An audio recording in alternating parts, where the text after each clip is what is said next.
यह कहानी उस इंसान की है जिसने अपने अक्ल का उपयोग करके अपने मेहनत की कमाई हुई पैसों को बचाया।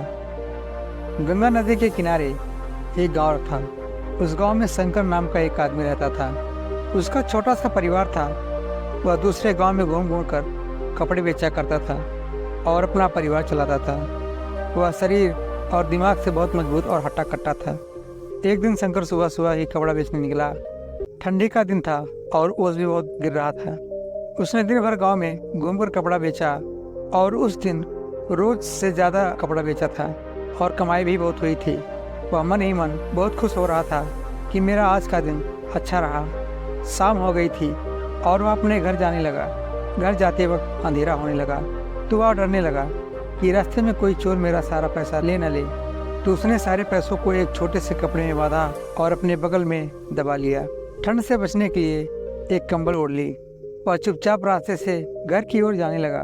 कुछ दूर जाने के बाद अचानक उसे एक लुटेरे ने रोक लिया। लुटेरा अकेला था और शंकर से कमजोर और दुबला पतला था, लेकिन उसके पास बंदूक था, इसलिए शंकर उसको कुछ नहीं कर सकता था। लुटेरा शंकर के नजदीक आकर उसके सर पर बंदूक रखकर बोला, जो कुछ भी तुम्हारे पास है सब मुझे दे दो, नहीं तो मैं तुम्हें अभी गोली मार दूंगा।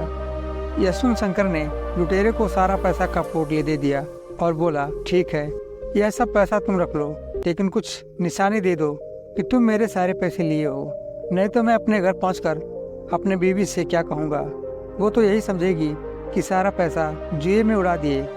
लुटेरा बोला, ठीक है, बोलो क्या करूँ।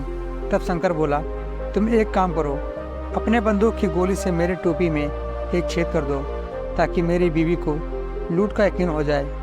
लुटेरे ने बोला, ठीक है, बस इतनी सी बात है, लो अभी कर देता हूँ। और बड़ी शान से अपनी बंदूक चलाकर उसके टोपी में छेद कर दिया। अब लुटेरा वहाँ से जाने लगा तो फिर शंकर बोला, सुनो, मेरा एक काम और कर दो जिससे मेरी बीवी को पक्का यकीन हो जाए कि लुटेरे के गैंग ने मिलकर लूटा है, वरना मेरी बीवी मुझे कायर समझेगी। तुम इस कंबल में भी 8-10 छेद कर दो। लुटेरे ने हंसते हुए कहा, तू कितना डरता है रे अपनी बीवी से। और इतना बोलकर खुशी खुशी कंबल में गोलियां चलाकर छेद कर दिया। इसके बाद शंकर ने स्वेटर पहन रखा था, उसको भी निकाल दिया और उसने बोला, भाई इसमें भी 1-2 छेद कर दो ताकि मेरे गाँव वालों को पता चल सके कि मैं तुम लोगों के साथ बहादुर से लड़ाई किया था, नहीं तो वो लोग मुझे डरपोक समझेंगे। लुटेरा बोला, बस कर, अब इस बंदूक में गोलियां भी खत्म हो गई हैं। शंकर इतना सुनते ही लुटेरे के आगे बढ़ा और उसे अपने बाहों में दबोचकर उठाकर पटक दिया और बोला, यही तो मैं चाहता था कि तुम्हारी ताकत सिर्फ ये बंदूक थी, अब ये भी खाली है, अब तुम मेरे साथ कुछ नहीं कर सकते। चल जल्दी से चुपचाप मेरा पैसा मुझे वापस कर दे, नहीं तो तू सोच भी नहीं सकता कि मैं क्या कर सकता हूँ तेरे साथ। शंकर की बात सुन लुटेरे के डर के मारे हालत खराब हो गई और सोचा, इसको इसके पैसे वापस नहीं दिया तो ये मुझे यहीं जान से मार देगा। और उसने तुरंत ही सारे पैसे शंकर को दे दिया और अपनी जान बचाकर वहाँ से भाग गया।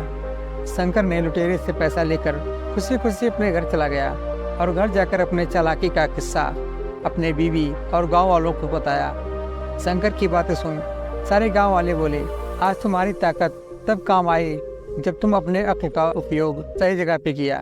फिर उसको शाबाशी दी और उस पर गर्व करने लगे। इस कहानी से हमें यह सीख मिली कि हमें सिर्फ ताकत के भरोसे नहीं रहना चाहिए, ताकत के साथ अक्ल का उपयोग भी बहुत ज़्यादा ज़रूरी है। दोस्तों, वीडियो अच्छी लगी हो तो एक लाइक जरूर कीजिएगा। धन्यवाद।